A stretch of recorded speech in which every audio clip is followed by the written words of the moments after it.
പിന്നെ വന്നതല്ല ഞാൻ. ഞങ്ങളുടെ വീടിന്റെ ആധാരം പുരുഷോത്തമന്റെ പേർക്ക് രജിസ്റ്റർ ചെയ്ത് വെച്ചിട്ടുണ്ട് ഇവിടെ.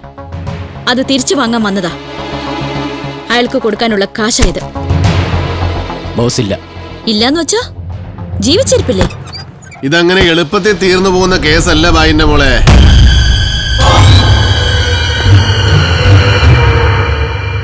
കാശിന്റെ ഒരു അഹങ്കാരം അടിമുടി കയറിയിട്ടുണ്ടല്ലോ.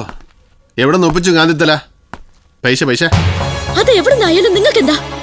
ചത്തതായാലും കൊന്നതായാലും നിങ്ങൾക്ക് നിങ്ങളുടെ പെട്ടി നിറയട്ടെ. എണ്ണി ഉറപ്പുവരുത്തി ഞങ്ങളുടെ ആധാരം തിരിച്ചു തരണം. അച്ഛനുമായിട്ടുള്ള ആ എഗ്രിമെന്റും.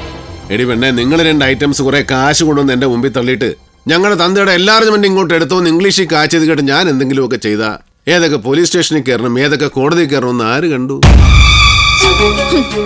ഹസീസ്ക പറഞ്ഞു താൻ ഇതിനപ്പുറവും ചോദിക്കും, പറയും.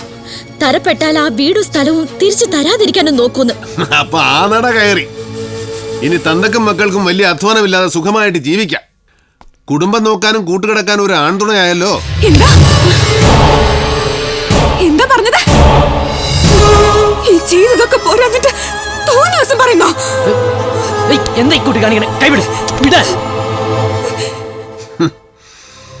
മേലാൽ ഇവിടെ ഒന്ന് ചെലയ്ക്കാനും ചെറ്റത്തരം കാണിക്കാനും നിന്ന എന്നെ ശരിക്കും അറിഞ്ഞുകൂടാഞ്ഞിട്ടാ. കൈയും കാലും കൊത്തും ഞാൻ തന്തയുടെ മക്കളെ. ചെന്ന് ബാക്കി കടലാസുകളൊക്കെ ഒപ്പിടിച്ച് ആ കിഴവന്റെ അണ്ണാക്കിലേക്ക് തള്ളി കയറ്റിയേക്ക്.